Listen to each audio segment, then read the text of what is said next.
my name is Adam. For those of you who don't know me, I'm a partner on Seedhead Arts, and we normally do loads of events in Belfast, and we haven't done any for about 9 months. So this is really exciting. I haven't really been interested too much in doing the Zoom stuff, but thanks to Sean for kind of booking us to do some faculty lectures during out to lunch. It's great to be able to finally, and hearing that buzz in the background before the gig, it gave me all the feels. It was weird.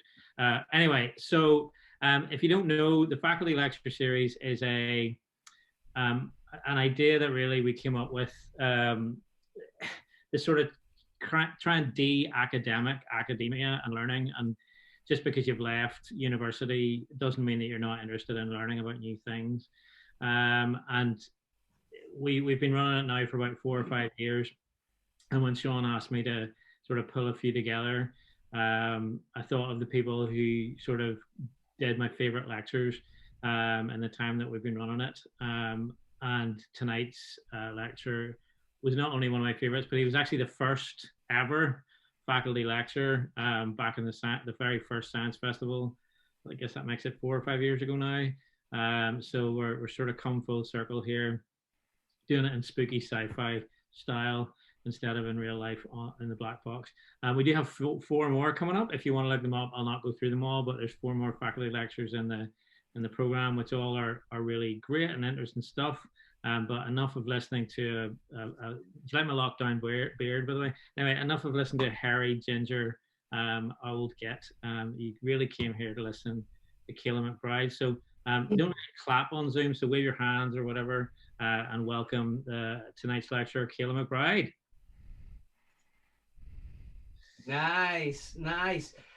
Listen, I'm going to quickly, before I begin, I'm going to jump to gallery view so that I can see most of you. Let me make something clear. This is best done from your point of view if your camera is on and that I can see you. I won't be asking you to perform or do anything. You will enjoy it more. And if you do have your camera on, give me a wave. I see cameras coming on, so you can hear. Wave me if you can hear. Wave. Excellent. Great. Let me go back to where we are. Excellent. Folks, welcome. Thank you so much for joining us tonight. This is amazing. You're over Zoom, obviously, but you're in my home. You're actually in my bedroom. So thank you all for being here. We've got over 60 people here. I haven't had this many people in my bedroom since I was a teenager. So I really appreciate you being here, folks. Let me just, before we begin, sort of get you familiar with my surroundings. This is the stage for tonight. I need you to know exactly where I am. So it is my bedroom. I'm not going to show you over this side of the room. You're going to stay here the whole time. And the main reason for that is it's a mess.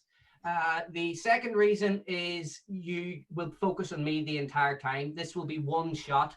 Even though we're on Zoom, there are no camera tricks in what I do. No camera tricks at all. There's no editing. This is live. Behind me, you can see my bookshelf. This isn't green screen. These are real books. Most of these are magic books, magic history books. I've got a few bits and pieces.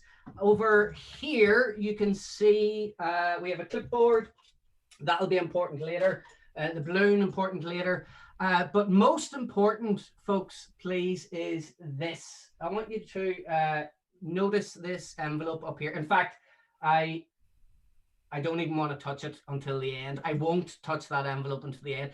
It's a little pay envelope, a little money envelope. Inside is a card, not a playing card. It's a blank card. I've written a couple of things, well, 3 things I've written down. And those 3 things are specific to 3 of you. You won't know who you are just yet, but that will become important as we go along. So again, thank you for being here. My name is Caolan McBride. I'm a professional magician. I've been doing magic shows since I was 13 years old. I'm 38 now. I know, right? Look like 21.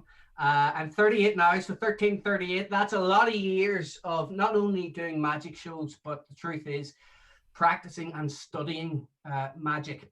And when you when you've been studying magic and illusion that long, you can't help but discover and develop a real love for not only magic, but the magicians and the characters and the moments in magic's history. So that's really what this lecture is about. It's a short snapshot into some of the magicians that I really love from history. I mean, if I were to say to you now, if I were to mention the name Houdini, I would say that the majority of you will have at least heard the name Houdini. And most of you would know that he was a magician of some sort, or even an escapologist. Houdini is one of the magicians who was a superstar in his time. He's one of them whose name has lived on beyond what we know as the golden era of magic. And I think it will live on. People have heard of Houdini. So I could do a chat and a talk on Houdini, but I'm not going to, because he's interesting, but not interesting enough. I want to introduce you to some of my favorite, the more interesting superstars of magic. I've had to, of course, edit down, and I could only pick a handful of people that I could actually use simply for time reasons. And even within those people, I can only talk about certain events in their lives as well, and certain magical things. I've had to leave other stuff out.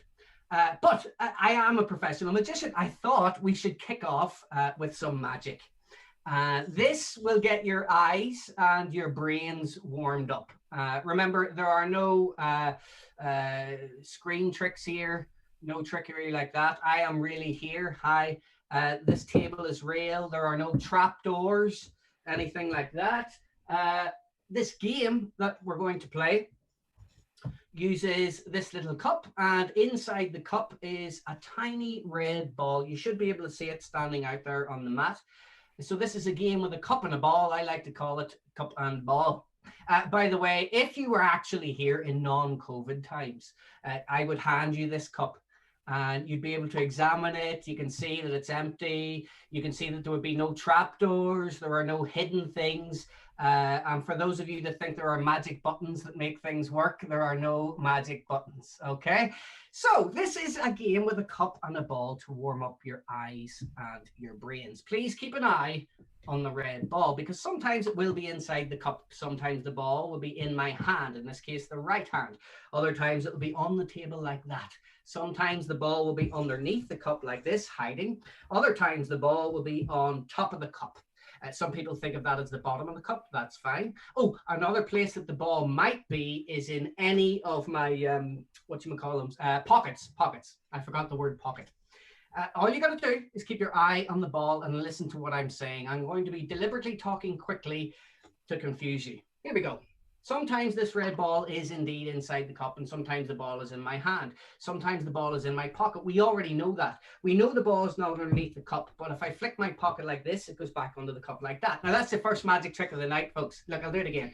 The ball goes into my pocket like this. It jumps out and it goes back under the cup like that. This is where it's getting really strange. Watch it carefully. I'll even roll my sleeves up for you, okay? And let me just get my fingers. That's better. I'm ready now. Okay. We have the ball. We have the cup. We have my sleeves up. I think this is the first time in the history of illusion that a magician has actually rolled his sleeves up. Right now, I'm going to take the ball. I'm going to put it in my pocket.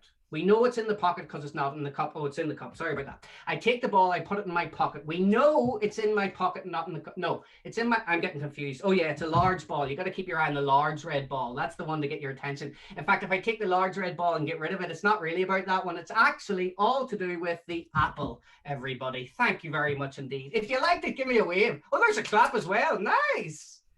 Oh, guys, since you clapped and waved here, you can have a lemon as well. What about that, huh? Oh, thank you. Thank you. Your hands are lovely to me. It feels good. Yes. Don't stop. Don't stop. Stop. That's a real apple. By the way, it's a real apple.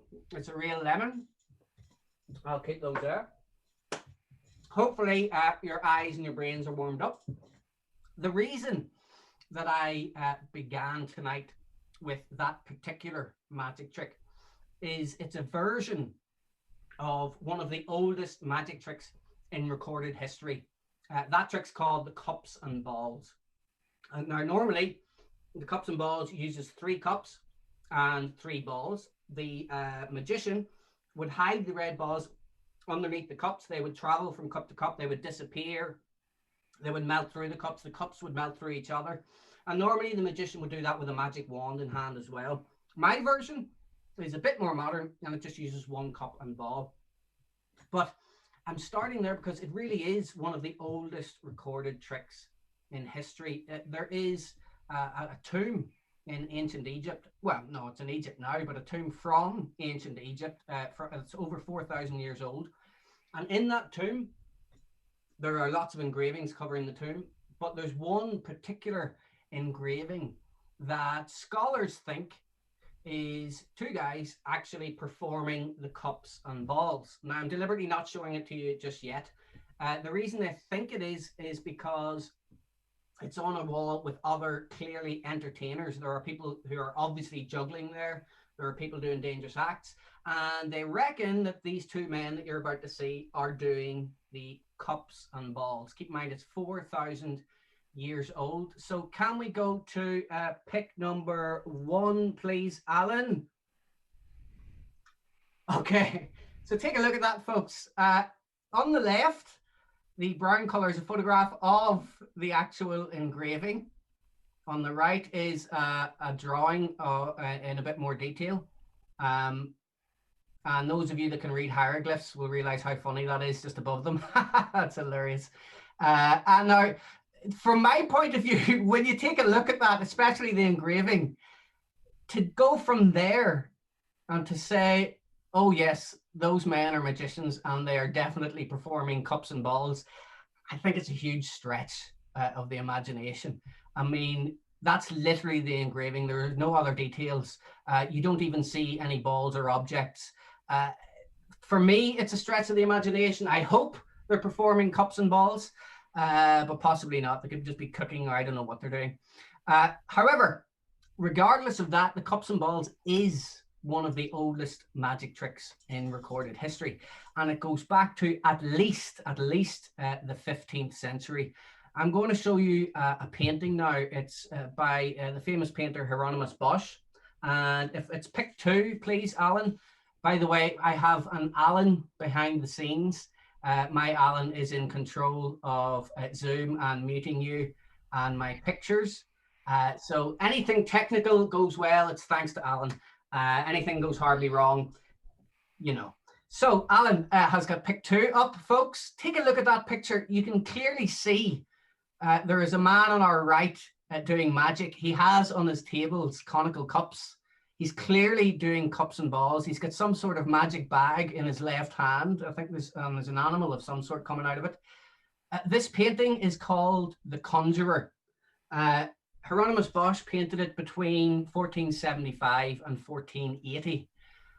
What's really interesting about this picture is not necessarily the fact that he is definitely performing the cups and balls. It's, if you look to the left of the picture, you can see a man who's looking to the sky. He's stealing the purse of the man who's bending down. Have a close look at that. In fact, the man who's bending down on the left, looking at the cups and balls intently, there's a little boy who's just beside the table. The little boy is pushing out his skirts with a stick so that the man doesn't feel the purse being pulled away from his clothes. So in this painting, Hieronymus Bosch is showing the magician as a con man. Even back then, there is a connotation, a connection between magic or the magician and being duped or conned. In this case, the magician, the man on the left, and even the little boy are all working together to steal from the public, and they're doing that using magic as the misdirection. Now, I just want to make clear that the magic that I show you tonight is all above board. I won't be here to dupe you. There are no smoke, mirrors, or cursed children, anything like that. Okay, it's all above board. By the way, the reason I mentioned this, particularly this painting, is it appeared in, Cups and Balls appeared in one of the first ever magic books that was written magicians know this, but magic has a huge literature history, literary history, I should say. It goes all the way back to the 15th century, but in the early 1600s, there was a book called Hocus Pocus Jr. And the secret to the cups and balls, the secret to what I showed you, is in that book. And the first magician that I want to mention, I like to think that he would have read the book. He was born in 1674. Can we, actually, let's save the pick for now, Alan. We'll not go to pick 3 just yet. If we get rid of pick 2, if we get rid of the conjurer painting, please. And we'll just have me on the screen. It's all me. That's good, thank you. Hi. He was born in Germany, this first magician, in 1674. His name was Matthias Buchinger. I think I've probably pronounced his surname wrong. I'll use the English. It's Matthew Buchinger. There are 2 reasons why I wanted to mention this magician first. One, because it was back in the 1600s. So it's a long time ago in history. 2, he was an amazing magician. He was known for his dexterity, his amazing performance style. He was a multi-instrumentalist as well. So in his shows, he did all sorts of, he would dance, he would sing, he would play various instruments, and of course do magic. He was known for doing the cups and balls. That was one of his most famous tricks. He performed all over Europe. So he spent a lot of time away from Germany. And in fact, he performed in Dublin. He performed in Belfast in 1722. I like to think of him on the street there, doing his cups and balls, doing his tricks with animals, doing his music and his magic. The other reason that I mention Matthew Buchinger is because, well, he's not well known among the general public now, but also because Matthew was born without any limbs. Can we go to pick 3, please, Alan? Yeah, take a look at that, folks. This is a picture of an engraving of Matthew Buchinger. Don't worry about the text underneath. I'm going to read that for you in a minute. It's a picture of an engraving of him. You can see him there. He was 29 inches high. I nearly said 2.9 inches. That's not right. He was 29 inches high. And that is an accurate engraving. It's actually highly detailed. You can see he had no hands. He himself described himself as having fin-like appendages. You can see he had no feet or no thighs. So Matthew Buchinger, even faced with those apparent disabilities, became one of the most well-known and famous magicians of his time and one of the highest paid.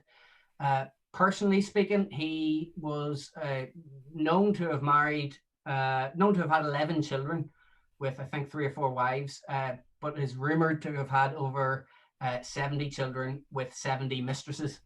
But that's not what this lecture is about. This is about the magic. And just a strange thing about that engraving, it's hard, I know right now, to see the detail in it. But to me, what's amazing about that engraving, there we go. Thank you, Alan. That is a self-portrait. Matthew Buchinger engraved that himself. That was one of the other skills that he had as an engraver. So I think you'll agree, considering his abilities, or, well, lack of limbs, it's amazing. In fact, detail-wise, it already looks fantastic. But if you really focus in on it, specifically his wig there, let's go to 3.1, please. Yeah, pick 3.1. What you're seeing there is a close-up of some of the curls of his wig. And it's not hair, it's actually text. In his entire wig, he has written 7 Psalms from the Bible, as well as the entire Lord's Prayer. That's in that one engraving, all done by Matthew Buchinger. He was known as the little man from Nuremberg. I think you'll agree it's amazing. You can keep that on screen if you want to. I'm going to actually just remove that picture for me now, please, Alan. We need me back for a sec. Thank you. I have a history book here, folks, a magic history book. I could only get the travel size for tonight, unfortunately. And there is a couple of amazing pictures in here. There's definitely one somewhere. Here he is, of Buckinger. This is the picture that you were looking at. I think you should be able to see that. I'm going to read the text underneath, or some of the text, to give you an idea. Keep in mind, he wrote this himself. Okay, he did the drawing, he wrote it himself. So it says, London, April the 29th at 1724. This is the effigy of Mr. Matthew Buckinger, being drawn and written by himself. He is the wonderful little man of but 29 inches high, born without hands, feet, or thighs, June the 2nd, 1674, in Nuremberg. It says the same man has been married 4 times. There you go, 4 times, and has had 11 children, 1 by his first wife, 3 by his second, 6 by his third, and 1 by his present wife. And it says that this little man performs such wonders as have never been done by any but himself.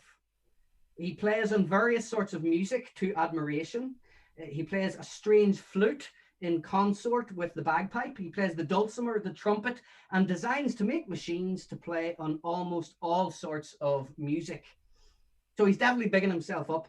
He is no less eminent for writing, drawing of coats of arms, and pictures to life with a pen. He also plays at cards and dice, performs tricks with cups and balls, corn and live birds, and plays skittles or 9-pins to a great nicety, with several other performances to the general satisfaction of all spectators. Folks, that's the first magician I wanted to introduce you to, the little man of Nuremberg, Matthew Buckinger. And you know, when I, oh, you got a wave from people there, that was good. He is dead, but thank you. That goes there.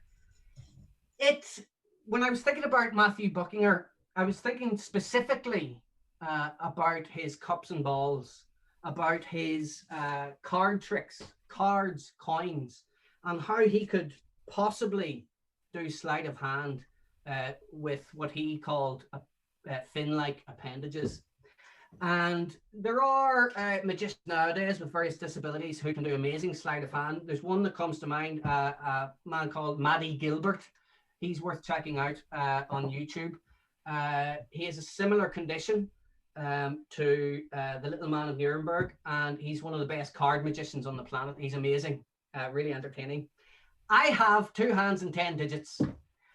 So I thought I would show you a little bit of magic that was inspired by and reminded me of by the little man of Nuremberg.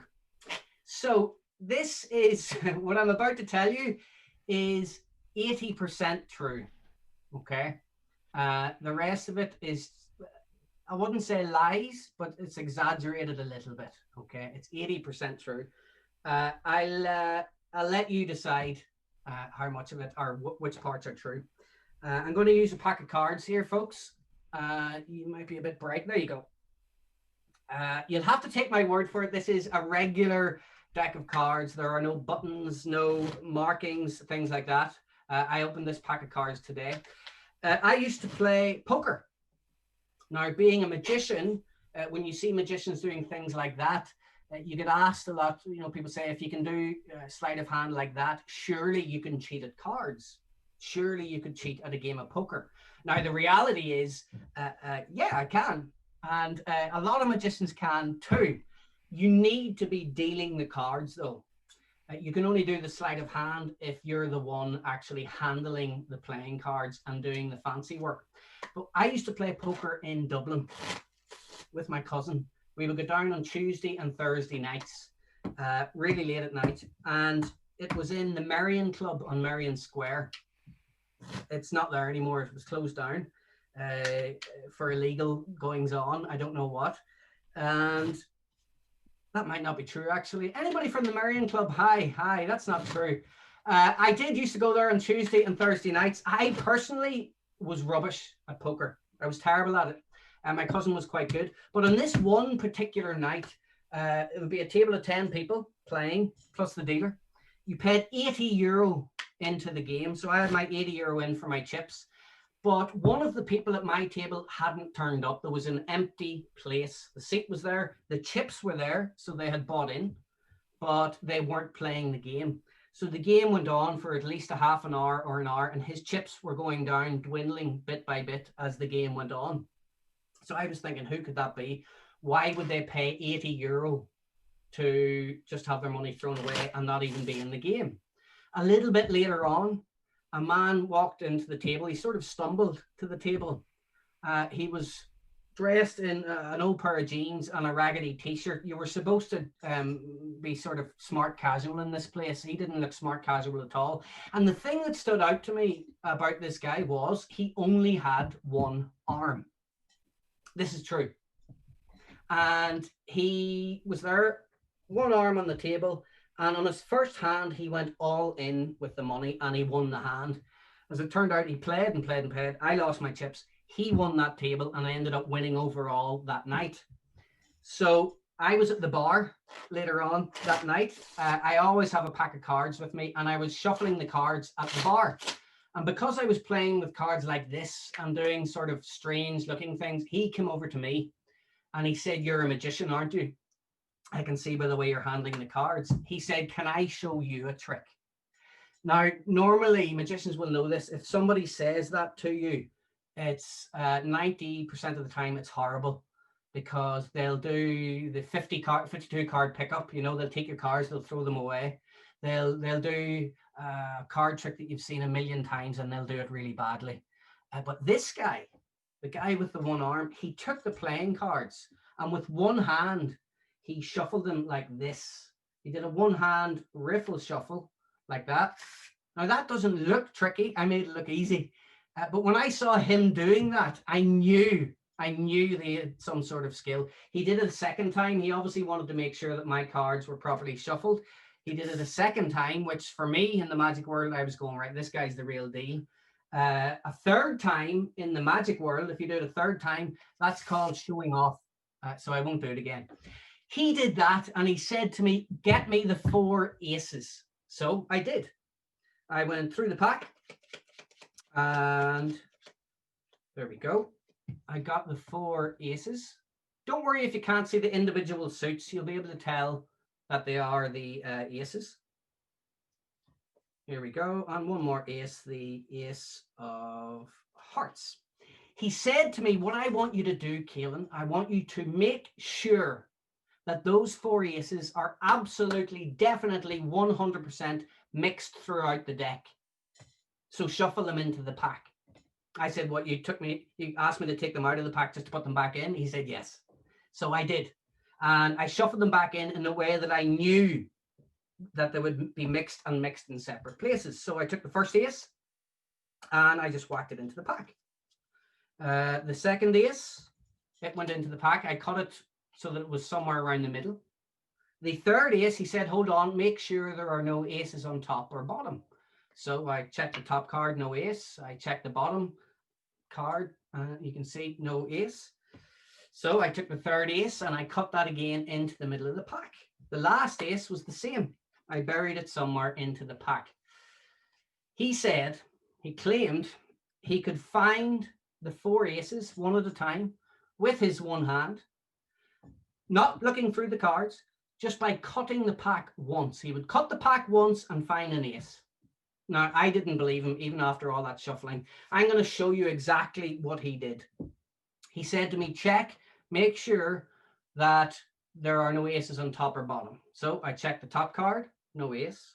I checked the bottom card, no ace. He took the pack of cards in his hand. He cut the cards once, and with one cut, he found an ace. In this case, the ace of spades. Now, I was impressed, and in fact, a crowd had started gathering around at the bar at this point after watching him shuffle. I checked the pack again. He says, "Go on, I'll find another one." I checked the top card, no ace. I checked the bottom card, no ace. He took the cards one hand and a quick cut, and he had found himself the ace of diamonds. I said, "That is seriously amazing. You know, it really is." I said, "Can you do it face up?" He said, "Sure." I said, No. Can you do it with the pack face up?" He said, "Sure, I'll give it a go. I'm sure I can." So I checked the top card, I checked the bottom card. He had the cards face up this time, face up, without even looking through the pack. He cut them like this and got himself the ace of hearts. So there was a final ace to go. I said to him, have you ever missed an ace? Have you ever failed? And he stopped. And he looked at me dead in the eye, and he pointed at me with that one hand, right in my face. And he said, I never miss. And I was genuinely scared. I went, all right, yep, dead on, dead on. So I checked the top card. I checked the bottom card. He went for the last ace. He gave them a cut. And of course, he got a 9. I said, sorry, you've missed. You got a 9. That's the 9 of clubs. It's not an ace. We were looking for the ace of clubs. And then he pointed at me again. He said, I never miss. That 9 tells me that you need to count 9 cards. And on the 9th card, you'll find the ace of clubs. So the room was dead silent. I took the cards. I counted 9 cards. 1, 2, 3, 4, 5, 6, 7, 8, 9. The 9th card was, of course, the ace of clubs. And that's the story of the one-armed man. Thank you. Thank you. Thank you. Oh, I appreciate that. Thank you very much. I'll let you decide. Which parts of that were exaggerated. The truth, he really did only have one arm. That bit is true. We don't need those. So I'm going to involve you guys now. If I pick somebody, please don't worry. I'm not going to ask you to perform. I'm not going to ask you to do anything difficult. I'm going to ask you one simple question. In fact, I have here my clipboard, numbered 1, 2, 3, and I want 3 answers from 3 different people. I'm going to have a look now. I'll change my view here. All right, I can see quite a few of you there. Oh, hi. Oh, wow. I can see most of you now. Hi, everybody. Hi. There. Oh, there's Christina. Hi, Christina. We've got LH smiling. LH, whoever that is. Hi. Hello. Got Ronan McBride. That's not my brother at all. Hi. We've got Keir Hickey. Alice. Hi, everybody. And excellent. And people who don't have their camera on, you're still welcome. You're still welcome. I'm going to pick somebody now. It has to be somebody that I don't know. I actually see a couple of faces that I do. Can we go, Alan, please? There is a lady with a yellow lamp behind her. I think it says Tanya. Is that Tanya? Yeah, she's covering the screen with her thumb. I hope she's not panicked now. Tanya. Her mic's on. Can you say hello, please, Tanya? Oh, okay. All right. She's with us. She's with us. Tanya is here, everybody. Oh. Tanya, I'm going to ask a very... Yes. Okay. Oh, goodness. Hello. Hello. Oh, hi. Yes, we've done that. Hello. But we'll do it again. Hi. Can you hear me? Yes, I can. Oh, I'm losing me. Give me a thumbs up if you can hear me, Tanya. I'm getting very bad reception here. Okay, I'll tell you what we'll do. Yeah, okay. Yes. Oh, no, I can hear you, Tanya. Can you hear me now? Perfect. Not a very good... Don't worry. I want you, Tanya, to think of, this is the history of illusion. I want you to think of a year in the past, a date in the past, a specific year. Don't choose 2020. In fact, don't choose one from this century. I want you to go back.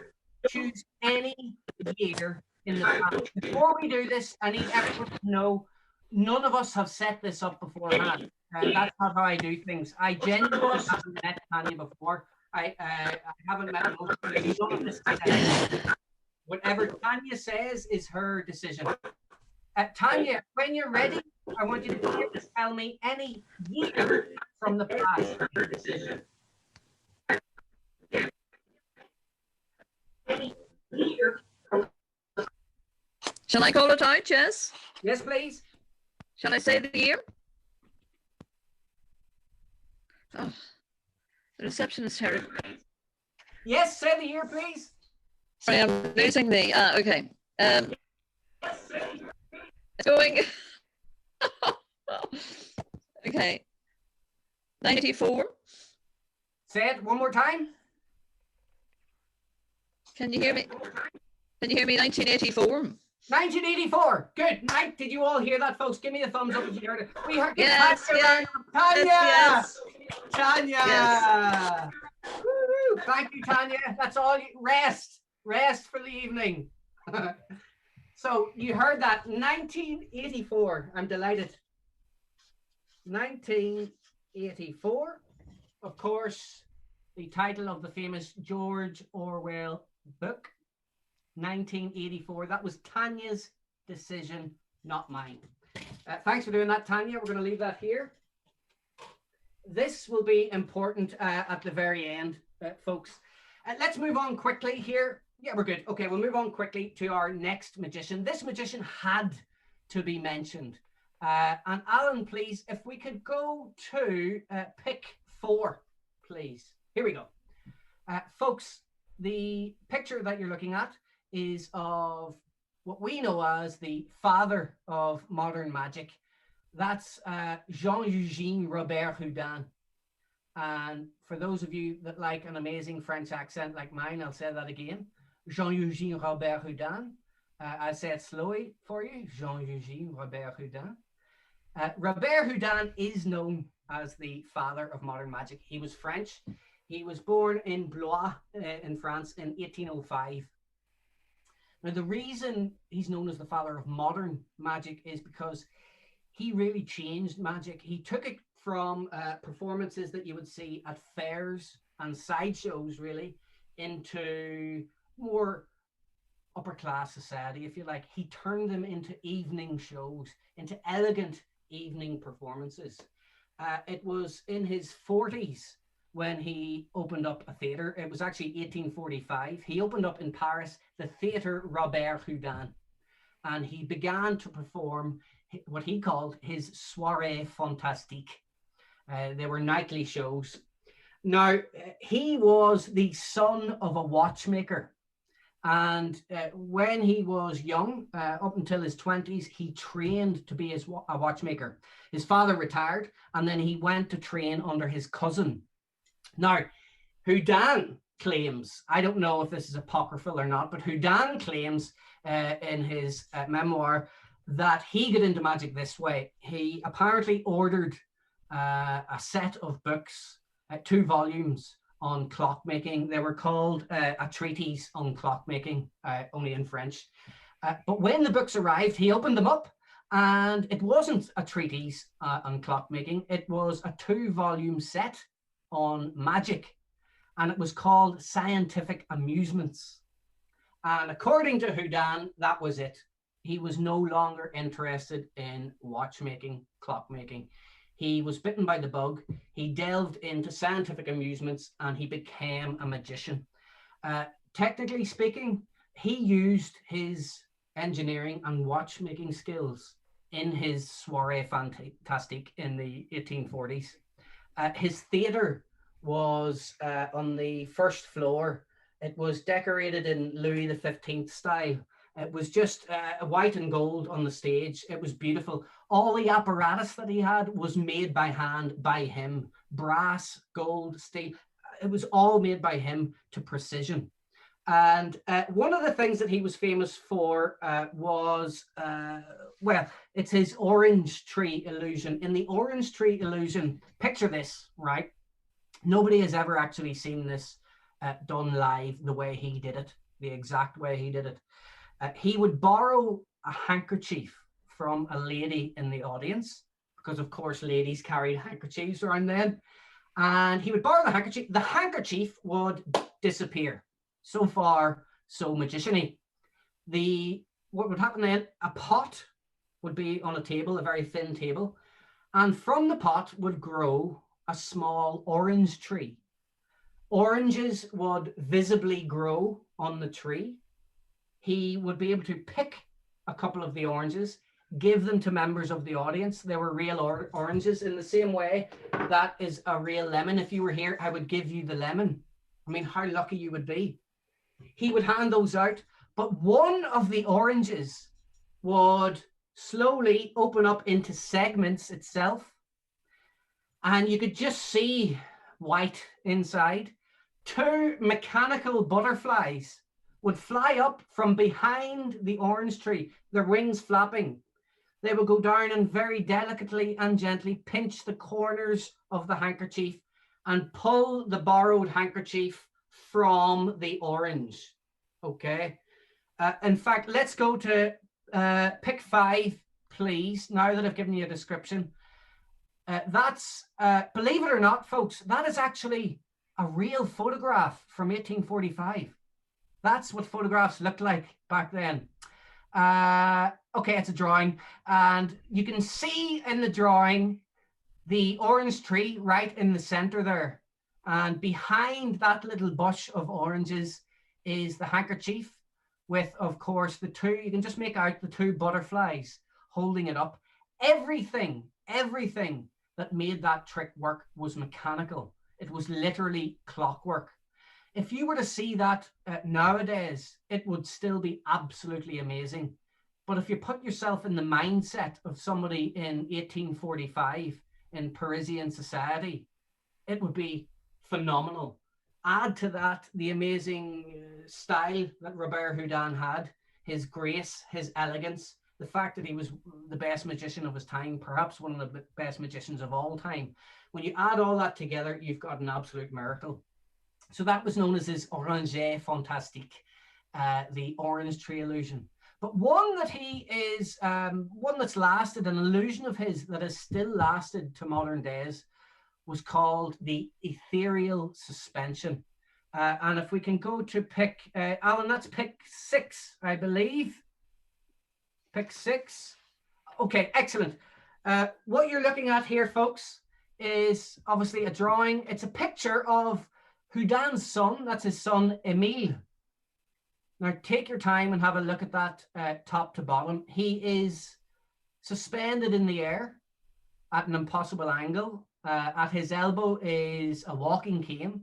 The walking cane is leaning on a stool. The stool is leaning on a trestle table, but one of the sets of legs of the trestle table has been removed, leaving the other one. So he's in an absolutely impossible position.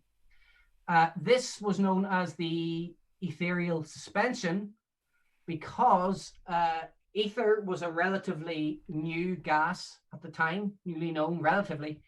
And Houdin, in his presentation, he claimed, it was a total lie, but he claimed that he had discovered a new property to ether, and that with just the right mixture of ether and other unknown ingredients, he can make a person as light as a balloon. So in that presentation, he would get his son up to sit on that stool.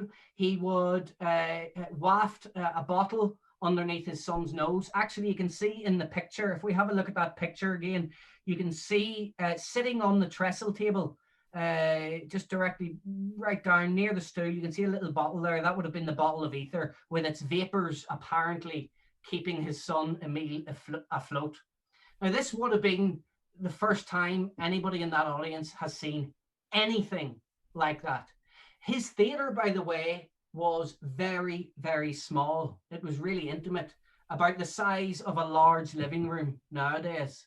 You couldn't fit many people into it. So the stage was very close. People were incredibly close to the stage. It's not like Zoom. It's not like a modern theater if you're sitting in the cheap seats at the back, or if you're up at the gods. They were right there. So to see this happen in front of their eyes was miraculous. And the idea of using science and connecting it in some way to this strange gas ether really played to the audience, and it really worked. They believed Houdin and everything that he said. Now, without giving away anything in terms of method, it's a magic trick. It's an amazing magic trick, an amazing illusion.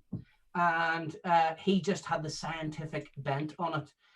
One thing that just before I mention this, if we have a look at the floating man pic, please, Alan, that would be great.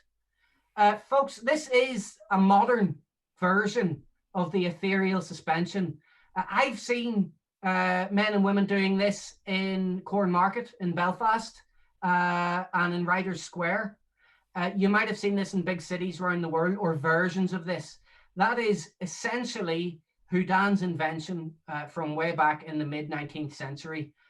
Those guys are doing it there. I suppose if you are to see that on the street nowadays and you want to know how it's done, you could go over and push the guy off the top. I wouldn't recommend that, because these guys tend to have several other people waiting in the wings, rough men, if you know what I mean. The other way to find out how it would be done is to wait till nighttime and watch how the hell they get off that thing. So let's get rid of that picture for now. I'd just like to mention, before we move on from Houdin, that one of the things that he did do when they were watching the ethereal suspension is he would have somebody to the side of the audience, or to the back of the room, and they would have a hot shovel, and they would pour real ether on the hot shovel and waft that into the audience. So during the ethereal suspension, the audience were completely enveloped in the strong smell of ether while they were watching it. So it became a much more visceral experience. I'm not saying for a second that they were high when they were watching it, but if they were, then I'm sure it would have been a damn good illusion. And speaking of which, if anybody, I mean, I don't judge. If you want to get high right now, maybe some of you are, believe me, my magic will look absolutely fantastic. So that's Robert Houdin, ladies and gentlemen. If you hear that name again, the father of modern magic, you'll remember you heard about him here, Jean-Eugène Robert Houdin. And next time you are sniffing ether, please think of him. Thank you. Now, thank you. I wanted to do a tiny, small, quick tribute to Robert Houdin in terms of my magic. And I'll do a very quick trick. And what came to mind was, his ethereal suspension and ether. You are bearing witness now to a brand new discovery by me, Caolan McBride. I have discovered this amazing new gas. I call it helium. Helium. And helium, the properties of helium are amazing. It can make things light as a balloon, folks, just like Emile Houdin. I thought I'd use this balloon as a tribute to Robert Houdin. A balloon on a string. It's a good metaphor because, well, it's a metaphor for a perfect magic trick. A perfect magic trick would look like this, complete. We've got the string and the beautiful balloon that always flies in the air. You let go of it, it flies and flies and flies into the ether. And a perfect magic trick, I think, is made up of several things. One of the things would be the magicians of the past. So from that, another thing would be inspiration. You have to have, for a perfect magic trick, dedication. You have to practice. And of course, you have to, I'm not going to get that last bit broke. That's way too difficult. You have to practice and study. All of these pieces make the perfect magic trick. A magic trick is not the same. It is not complete without these pieces. Everything, the magicians of the past, the inspiration, the dedication, the study, and the practice, they all have to be part of this. Let me see if I can make it part of this. Come on. And if they are part of it, then you have the whole complete magic trick. Thank you. Thank you, everybody. Woo-hoo-hoo. Oh, Matt, if you were here, I would give you the balloon. I gotta keep the balloon. I keep the balloon. Off it goes into the ether. Very quickly, a few years ago, we toured a show. I toured with a theatre company called Cahoots NI, and we toured a show called The Family Hoffman, which was about the golden age of magic and the classic era, the superstar magicians of the time. magicians like Robert Houdin. In fact, one of the characters that I played was a version of Robert Houdin. Before I went full-time in magic, I went to university and I studied French. That's true. I studied French up into university. So I thought, since I was playing Robert Houdin in this show, I would take the script, which was in English, translate it myself into French and perform it in French for the 2-month tour. And that's exactly what I did. But in the first week, I think it was even the second or third day of the show, we had a full audience in. And in the middle of the crowd, there were a group of about a dozen people who, throughout my entire act, were pissing themselves laughing. They were just in hysterics throughout my entire act and not at the rest. And I didn't know why. It was putting me off. I was doing a beautiful trick with a watch and a bird cage, and oh, it was beautiful, but it was putting me off. So afterwards, we were meeting people outside, and a guy came up to me, and I recognized him from that group, and it turned out he was French. His entire group were all French tourists over on holiday. And I said, why was my act so funny? He says, well, one, I have heard of Robert Houdin, and two, your French is shit. Now, I took shit to mean, I think that's the French word for really good. I think that's what that means. So, folks, we're going to go straight to the next magician, okay? I'm conscious of the time here. I don't want to keep you too long. We're going to go straight to the next magician.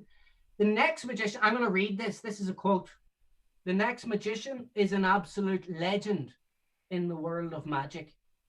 Known for his charm, wit, and immense skill. Can we have pick 7, please? And pick the next one. There we go. Yes. Charm, wit, immense skill, a legend in the world of that's me. That's the wrong one. It's pick 8, please. Pick 8. There we go. There we go. Pick 8. The magician you're looking at is called the Great Lafayette. That is a made-up name. He was born Sigmund Ignatius Neuberger, the Great Lafayette. He was born in 1871 in Germany, and he emigrated to America when he was 19 years old. What's difficult to get across here is just how famous these people that I'm talking about were. In particular, Lafayette, he was one of the highest paid performers of his time, of the vaudeville era, if you like. He literally toured the world. At the turn of the last century, his touring show was huge.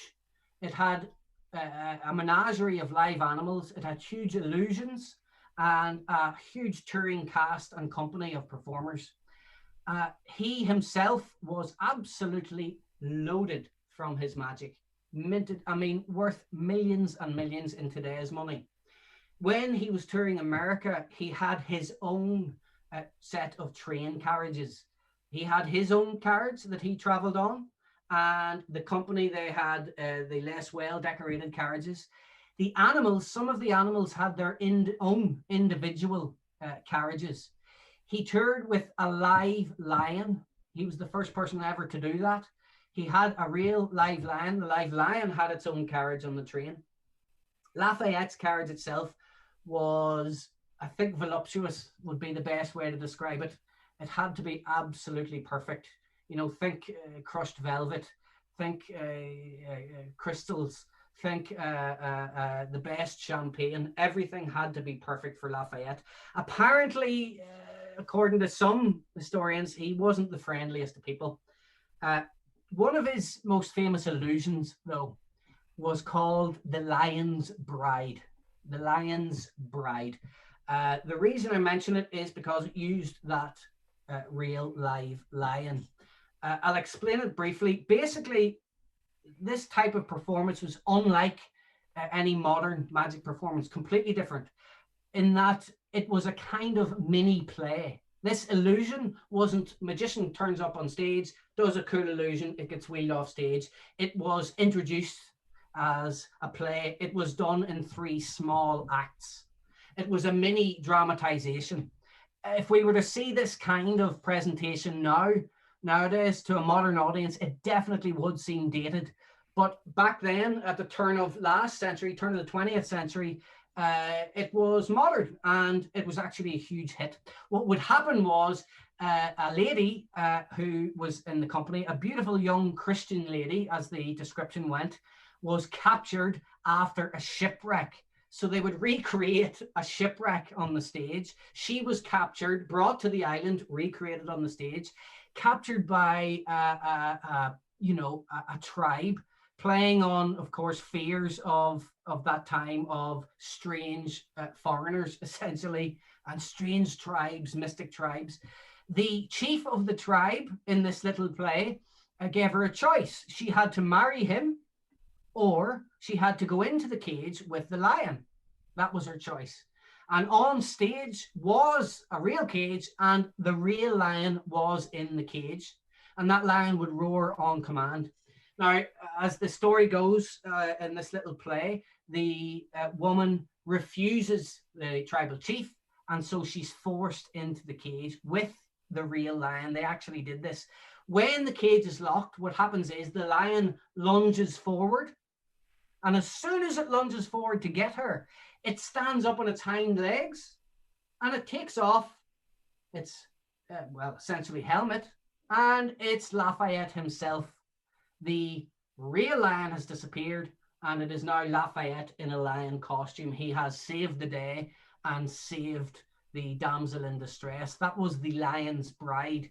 Really dramatic, really over the top, really, really camp. It's hard to describe just how camp these performances were, which from my point of view, I think is totally amazing. And if I could go back in time, his show, without doubt, would be one of the shows that I would want to see. To be able to see the Lion's Bride live, exactly the way they performed it, would have been absolutely amazing.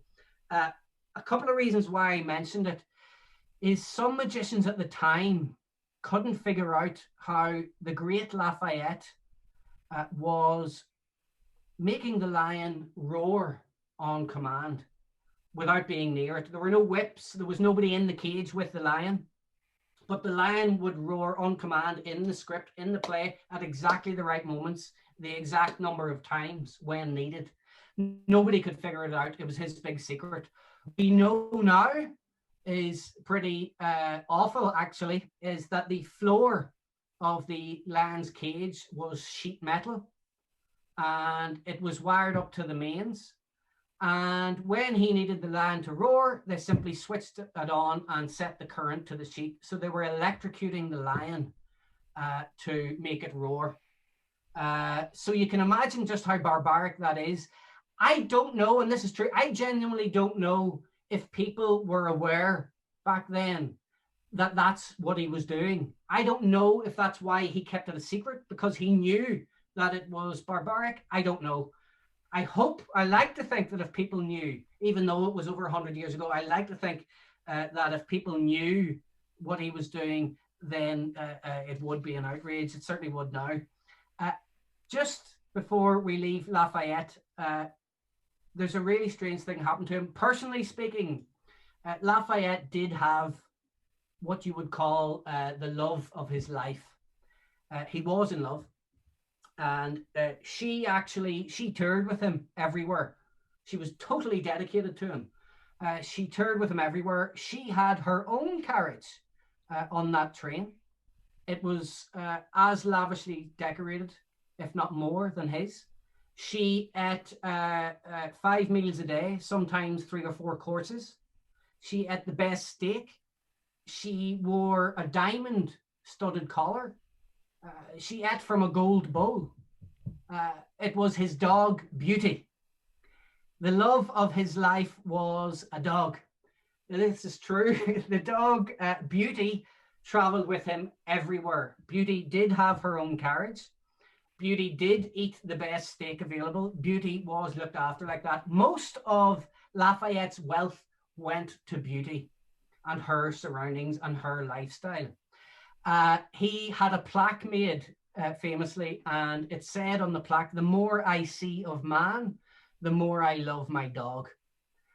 Now, personally speaking, I can agree with that sometimes. You know, I know a couple of dogs who are just 10 times better than humans. Not all humans. You guys are lovely. You guys are lovely.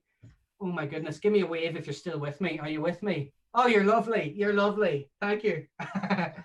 So now what happened was, okay, any dog lovers out there? I know there are at least 1 or 2 dog owners here. Hi, oh, we're getting a wave. Good. This next bit's not so happy.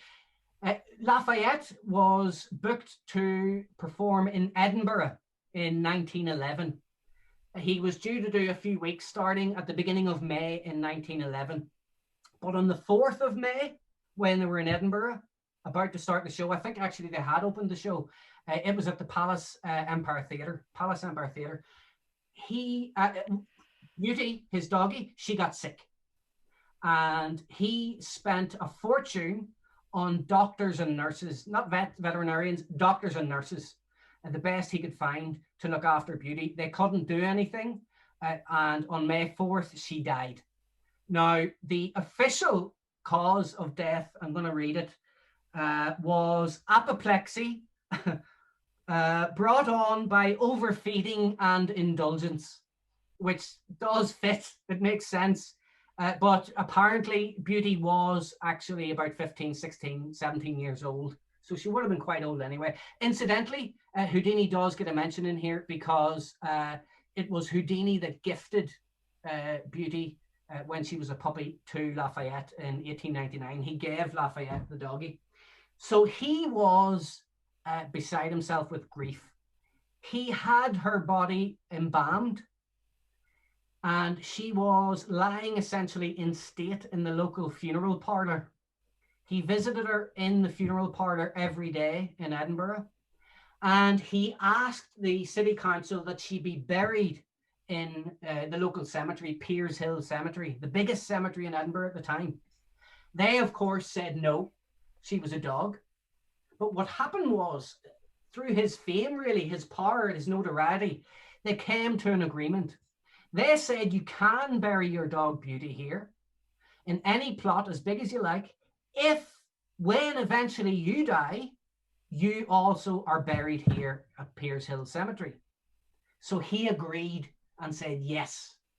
So then, a few days later, Beauty, his lovely little doggie, the love of his life, was buried, stuffed, buried in Piers Hill Cemetery. What Lafayette didn't know when he buried her and when they had the ceremony was that in a matter of days, literally a few days, he would be dead and buried with her as well. It was May the 11th. They were doing an evening performance of his show at the Palace Empire Theatre. It came to the part in the show of the Lion's Bride. So here we have the big dramatic scene. Imagine the scenery, the amount of props, the live lion, the number of people on the stage. He was on stage. In fact, he rode onto stage on a live horse, his own personal horse. I told you the show was camp. This is what he did. But what happened on this particular evening on May the 11th was there was an Oriental style lamp above the stage that was part of the set. It caught fire. The fire spread really quickly. The audience assumed it was part of the show. But what happened was the manager of the Empire Theatre realized quickly it wasn't. He got the band to play God Save the King, which was the signal to let the audience out. So the audience all got out safely, out the main front doors. But because the fire spread so quickly on the stage, the fire curtain came down. Modern theatres have them as well. A fire curtain dropped. And what this did essentially was it trapped the entire company, Lafayette's entire company of performers and backstage assistants and technicians. It trapped them on the stage. Because one thing that Lafayette used to do, he was so jealous of his secrets that he would always make sure that the back exits to the theatres were completely locked so that nobody could get in and find out his secrets. Some people say he locked them so that the lion couldn't escape as well, which would be fair enough. Either way, it meant the fire had more time to spread before those doors were unlocked. Several of the company lost their lives. There was a little girl who she was called Alice. who in the show dressed up in a teddy bear costume. And he claimed that it was a mechanical teddy bear, something similar to what Houdan would have made. But in fact, it was that little girl. And they were only able to identify her because she was wearing the teddy bear costume when they found her, which is just heart-wrenching. Now, Lafayette did make it out, as did not all, but some of his company. And they were outside. But what Lafayette did was he ran back in because he wanted to save his horse. Not the other dogs that were in the show, not the other animals and birds, not the lion. He wanted to save his horse. Of course, he went in and he didn't make it out. He burned alive.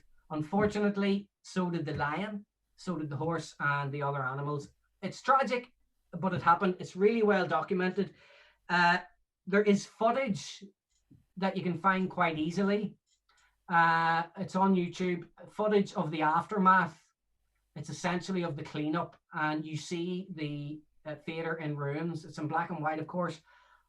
And honestly, I would say if you're going to look it up, do it at your own discretion, because you can see the lion is there. You can make out the charred, but you can tell that there are bodies and animals there. So it's up to you. I've seen it once, and that's enough for me.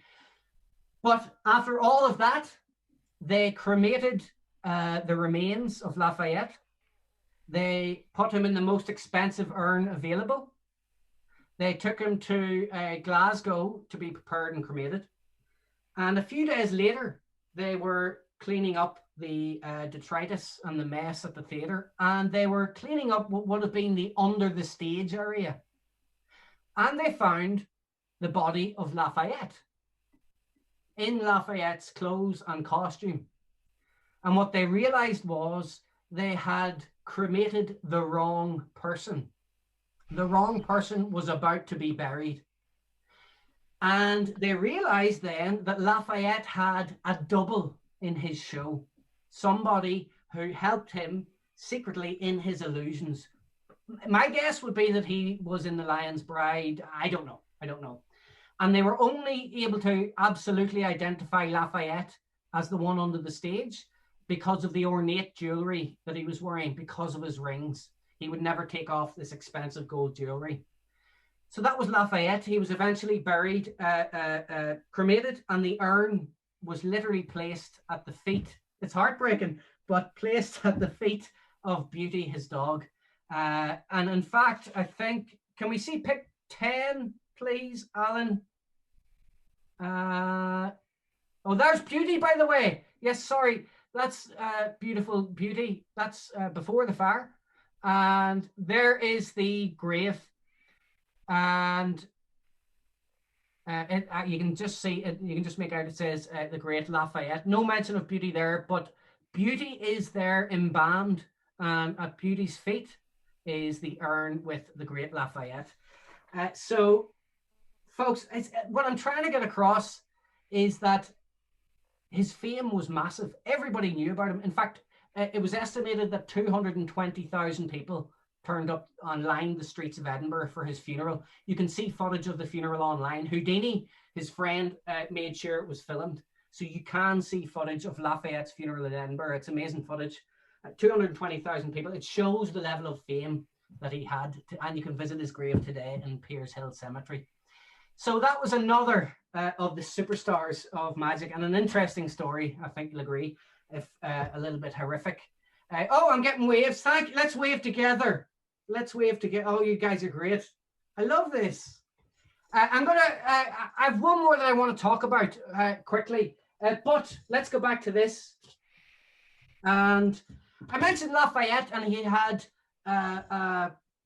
lots and lots of animals in his show, and a menagerie of animals. I've already mentioned lion, dogs, birds, and a horse. Okay, lion, dogs, birds, and a horse. I'm going to ask one of you to tell me an animal. I don't know which one of you it'll be yet. I'll have a look at your faces in a moment. Please look into the camera directly if your camera is on. There are some people looking away from the camera. That's fine. That's a normal reaction too. And I'll have a little look. Let's see. Okay. There's a name that I'm seeing as far as I know, I don't know this person. There's somebody sitting there in a nice living room. Does it say Sean Hamill? It may not be Sean Hamill sitting there, but can you hear me? Hello. Yeah. How's your reception? Yeah, it's grand, I think. Is it? I don't know. You tell me. Oh, it's amazing. It's beautiful. And your voice is excellent. What is your name? Maria? Maria. Have we met before? No. No. Okay. Can you just verify for everybody with a yes or a no? Have we set anything up? No. Excellent. Thank you. It's not as if I've offered you money and said, hey, Maria, here's 100 quid. Tell me this particular animal. We didn't do anything like that, did we? Unfortunately not, no. Unfortunately not, no. Okay, we definitely didn't. And if we did, it wouldn't be 100 quid, okay? Now, Maria, you may have an animal in your mind already. That's okay if you do. All I'm saying is you're allowed to change your mind, okay? I mean, I have my own ideas. Name an animal when you're ready. Sloth. Did you say, can I just verify, did you say sloth? A sloth, yeah. Excellent. Thank you. Okay. S-L-O-T-H. Sloth. I was going to draw a picture of the animal if I could draw it, but I can't draw sloths. So I've just written sloth. Yep. Maria, thank you so much for doing that. That's all you have to do. Let's give Maria a wave. Thank you. Thank you, Maria. Excellent. Sloth. Okay. Folks, before I fill that last bit in, I did this, as Adam mentioned at the beginning, about 5 or 6 years ago at the Science Festival. And after that, the main thing that stuck out to me was, well, I had one major question, and that was, where are all the women? I don't mean who attended the lecture that day. I mean in magic. Where are all the women? And I don't just mean in the history of magic. I mean now, then and now. The reality is that magic has been a male-dominated world. If I asked all of you to name a magician, it's bound to be a male magician rather than a female magician. You might name Debbie McGee, those of you that know who that is, but she was more famous as a magician's assistant. So in terms of magic, it was male-dominated. To some extent, it is today. I mean, I'll give you a small example, and I'm only picking out one example. The Magic Circle in London, it's only one of many, many magic clubs around the world. It didn't admit female members until 1991. It didn't even allow female members. That's 1991, not 1891 when Lafayette was around, 1991. Again, I'm not picking on them. I'm only using that as an example. There are lots of other magic clubs with the same. That's changed now, and it thankfully is changing. One thing I've noticed is that nowadays, young magicians, male and female, new magicians, their audience is online. And I don't mean on Zoom, I mean on the social media platform, on TikTok, on YouTube, and on Instagram. Because nowadays, you can easily film yourself. Everybody can film themselves on the phone. You can do a quick trick, edit it, and put it up on Instagram with a hashtag magic. Suddenly, you've got a worldwide audience. So what I see now is lots of new young female performers who are doing that, who have an audience, and who are, well, they're actually really good as far as I can see. And as far as I can see, other magicians are quite supportive to those young new magicians. But in terms of role models, who do they have? I don't know who their role models are. But I wanted to mention, before I finish tonight, I had to mention this lady. Let's go. I want to find out what pick she's picture. Alan, she's pick 11, please. Everybody, the lady that you're looking at is Adelaide Herman. That's a portrait of Adelaide Herman. Again, that's a name that you probably haven't heard of. And yet Adelaide Herman was absolutely huge, massive. She was born in England, Adelaide Scarcese. And when she was young, she wanted to be a ballerina. She wanted to be a dancer. That was it. She, in her younger years, traveled to New York and joined. She couldn't get in to the New York Ballet Company, but she did join a dance and performance company and toured the world. She was engaged to an American actor, so it was all laid out for her. But then she went to a magic show, and she happened to see a magician known as Alexander Herman, or the Great Herman. Again, that's a name. The name Herman probably doesn't mean anything to you guys, but the name Herman was the biggest name in magic at that time, the biggest name in magic. She was born 1853, so you're talking the latter half of the 19th century. Alexander Herman was Herman the Great. He had a massive show, kind of a precursor to Lafayette's, in that there were animals, a menagerie of animals. Only what Herman the Great did was he didn't have any live lions or horses. He made a load of animals appear in what was known as the Ark illusion, and they were just a series of dogs in various animal costumes, which I think is cute. Now, she married Alexander Herman, forgot about the actor, but of course, what do you do back then when you marry a magician? You become the magician's assistant. So she was the one that was handing the magician his silk handkerchief. She was the one that was levitating in the air. She was handing him the props. In fact, in the early days, he would actually ensure that she dressed up as a man and was referred to on stage as Mr. Alexander. Okay, so that there wasn't a female assistant on the stage. That was in the very early days, which is crazy to think. So she was just the assistant. But the reality is, what we know is that Adelaide Herman loved magic and was an amazing magician. In fact, she came up with a lot of her own tricks. And a lot of the tricks that she came up with, her husband, Alexander, wasn't able to perform. They were too complicated, too finicky, too complicated to tour. But she came up with them. There are tricks that are performed today that were invented by Adelaide Herman. Now, one of the famous tricks that he did is known as the bullet catch. The way he did the bullet catch was he would have 6 men with 6 rifles. The bullets the individual bullets were marked in some way, loaded into the gun, and fired at Alexander Herman. He would have a china plate as a target held here, and he would catch the bullets on the plate, and then they would be verified as the same bullets that were in the gun. Adelaide Herman hated this. Apparently, she used to stay in whatever dressing room she could at that part of the act. She hated the bullet catch. Now, the bullet catch is genuinely dangerous. 12 people have been recorded as dying doing the bullet catch. It's probably more than 12 people, but 12 magicians have died trying it at least. Alexander died in 1896, not by the bullet catch, but the official cause of death. This is the 3rd official cause of death that I've looked up, and it was, oh, this is worth getting. Yes, it was the official cause of death. The doctor said it was tobacco heart, which is a really nice old time euphemism for Christ, he smoked too much. And apparently Alexander was a chain smoker. In Adelaide's memoirs, she talks several times about asking her husband to quit, and he just, in her words, wouldn't or couldn't. So he didn't, and he died. He was only in his 40s. So she was left, Adelaide was left with the show, the huge company of performers, all the animals, mostly dogs, the set, the costume, and the debt of the show.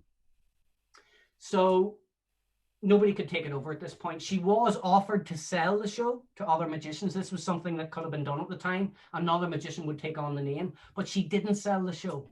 She decided that the show should continue. So she convinced her nephew, Leon Herman, to come on. He wasn't a magician, but she convinced him to come on and be the Great Herman. So they toured for a while with her as the manager and Leon. It turned out, though, he's a rubbish magician and they hated each other. Their personalities just clashed. He ended up firing Adelaide and he took the show on himself. Now, it wasn't successful when he did it because the reality was he needed Adelaide. Any success as it turned out, in the Great Herman Show and in the Leon Herman Show came from Adelaide. It came from her magical ability and her experience. So what she did was, rather than sit it out like a good lady of the time, she decided to take the show out and do it properly. And the show that she took out was called Magic, Grace and Music. She didn't shy away from her feminism, her femininity. She wore beautiful ball gowns. There were costume changes, beautiful scenery. She sang, she danced, she hired other dancers in. It was just an amazing show. In fact, that show was so successful, she toured it around the world for over 20 years, close to 30 years. She toured her show more than her husband ever toured and longer than any other magician of the Victorian era. And yet she isn't heard of today. She even became revered among other magicians because she started to do Alexander's bullet catch. And now she died in when she was 79. She died of pneumonia, which some people think is the reason why we don't know of her now. She didn't die under mysterious circumstances. A few years before that, all of the props and illusions, and unfortunately the animals, burned down in a warehouse fire. So there was no memorabilia left that could be sold on at value, nothing to keep the memory alive. Now, she is buried with her husband, the Great Herman, in Woodlawn Cemetery in New York. And they each have a big headstone. His says, the Great Herman, and hers says one word, and it's wife. So that's Adelaide Herman. Thank you very much. Thank you. Hey. Woo! Okay. We're going to go to number 3. We're coming to the end now, folks. And I want to pick somebody different. This may not work, this last one. So I'm going to try something slightly different. Now, I've already asked 2 people and they were very good. To this third person, you know that you'll not be asked to do anything difficult. It'll just be the same as before. And I'm going to look through the screen, see is there anybody else that I definitely don't know. Nope, that's my sister. Hello. Hi, Kathy. Hi. I will not pick my sister. And let's see. Does that say, okay, there's somebody sitting there, Cat Orr, in the black top and glasses. Hi, can we unmute Cat Orr, please? Thank you. Are you Hello, Kat? I am. Kat, hi. Thanks for doing this. Have we met before? No. Excellent. Oh, you seem very happy about that. Oh, no. That's okay. But we certainly haven't met before. And just like before, with my other 2 helpers, we haven't set anything up. No money has crossed hands. Nope, I'm I going wish. to ask you a question. This time, it's not about dates or animals. It's about food. Kat, I want you to imagine just imagine walking into your kitchen. You can go to the fridge if you want. You can go to the cupboard. You can go to the larder. You can go to wherever you keep the food. Maybe you have a secret stash of biscuits. Whatever you have, I want you to keep imagining walking around the kitchen. You're eventually going to choose an item of food. Okay? One thing. Okay. Thing. Now, don't choose lemon or apple because we've already had that. Also, I just mentioned biscuits because I don't want to choose biscuits, unfortunately. When you're ready, if this doesn't work, that's okay, but we'll see if it works. When you're ready, tell me, what food item are you thinking of? Grapes. Grapes, thank you. Woo. Grapes. Can I just ask, did you first think of wine? I'm on dry January, so absolutely not. All right, absolutely not. You're doing well. Dry January, you're on the 12th. You're doing really well. The 12th, nearly 2 weeks in. Nearly 2 weeks in. Can we give Kat a round of applause for helping me and for doing dry January? Well done. Thanks. Grapes, everybody. We have our 3 answers. 1984, like the book, sloth, one of my favorite animals, and grapes. Now, oh, I have to mention, before I go, can we please go to, just quickly, pick 13, please, just before the very end, pick 13, Alan, that would be wonderful. Oh, that's Adelaide Herman. Keep that up for a second. That's Adelaide performing her illusion called Sleeping Beauty. You can see the connection there, her suspension on that pole. You can see how that's similar to what Houdin did back in the 1840s and what you see in the streets now. Let's move on from that one, please. Very quickly, I'm going to mention this guy. The picture you're looking at is of a man called Chung-Ling Soo.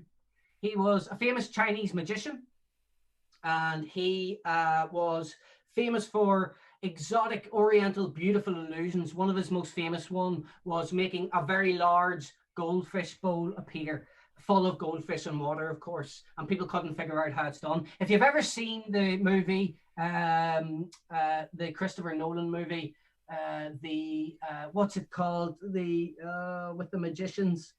It's a Christopher Nolan movie about magicians. It'll come to me. In that, there is a character who is basically based on Chung-Ling Soo. The reason I mention him quickly, I'll not focus on him, is Chung-Ling Soo was one of the ones that died doing the bullet catch. He died in London in the Wood Green Empire in 1911.